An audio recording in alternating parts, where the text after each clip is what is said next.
നിങ്ങൾ ഈ ആപ്പിളൊക്കെ വരച്ചിട്ട് ചുമ്മാ റെഡ് കളർ അടിച്ച് കൊടുക്കുകയാണോ? എങ്കിൽ അതൊന്ന് നിർത്തിയിട്ട് ഞാൻ ഈ കാണിച്ചു തരുന്ന പോലെ ഒന്ന് കളർ അടിച്ച് നോക്കിക്കേ, നിങ്ങളുടെ ആപ്പിളിൻ്റെ ലുക്കേ മാറിക്കിട്ടും കേട്ടോ. അപ്പോൾ അതിന് വേണ്ടിയിട്ട് ആദ്യം തന്നെ നീല കളർ എടുക്കുക, അത് പയ്യെ ഒന്ന് ഷെയ്ഡ് ചെയ്ത് കൊടുക്കുക. ശേഷം മഞ്ഞ എടുക്കുക, ഈ നീലയുടെ മുകളിലൂടെ ജസ്റ്റ് ഒന്ന് ഷെയ്ഡ് ചെയ്ത് കൊടുക്കുക.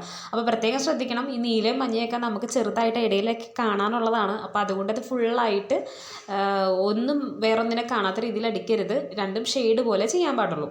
ശേഷം നമ്മൾ റെഡ് കളർ എടുക്കുക, മുകളിൽ നിന്ന് താഴത്തേക്ക് ഷെയ്ഡ് ചെയ്ത് കൊടുക്കുക. അതിനുശേഷം താഴെ നിന്ന് മുകളിലേക്കും ഞാൻ ഈ കാണിക്കുന്നത് പോലെ ഷെയ്ഡ് ചെയ്ത് കൊടുക്കുക കേട്ടോ. അപ്പോൾ ഫുള്ളായിട്ട് റെഡ് ഇങ്ങനെ ഷെയ്ഡ് ചെയ്യുമ്പോൾ ശ്രദ്ധിക്കേണ്ട കാര്യം, നമ്മുടെ മഞ്ഞയും പിന്നെ അതുപോലെ തന്നെ നീല കളർ ഇതിൻ്റെ ഇടയിൽ നമുക്ക് ചെറുതായിട്ട് കാണാൻ പറ്റുന്ന രീതിയിൽ വേണം കേട്ടോ റെഡ് കളർ ഷെയ്ഡ് ചെയ്ത് കൊടുക്കാനായിട്ട്. അപ്പോൾ ലാസ്റ്റ് ടച്ചപ്പ് എന്നുള്ള നിലയിൽ നമ്മുടെ റെഡ് കളറിലെ സ്കെച്ച് പെന്ന് എടുക്കുക, എന്നിട്ട് ഞാൻ ഈ ചെയ്യുന്ന പോലെ പയ്യെ ഒന്ന് ഷെയ്ഡ് ചെയ്യുക, എന്നിട്ട് അതൊന്ന് ബ്ലെൻഡ് ചെയ്ത് കൊടുക്കുക. സംഭവം നല്ല അടിപൊളിയായിട്ട് കിട്ടിയില്ലേ? അപ്പോൾ അതിങ്ങനെ ട്രൈ ചെയ്ത് നോക്കിയിട്ട് അഭിപ്രായം പറയാൻ മറക്കണ്ട കേട്ടോ.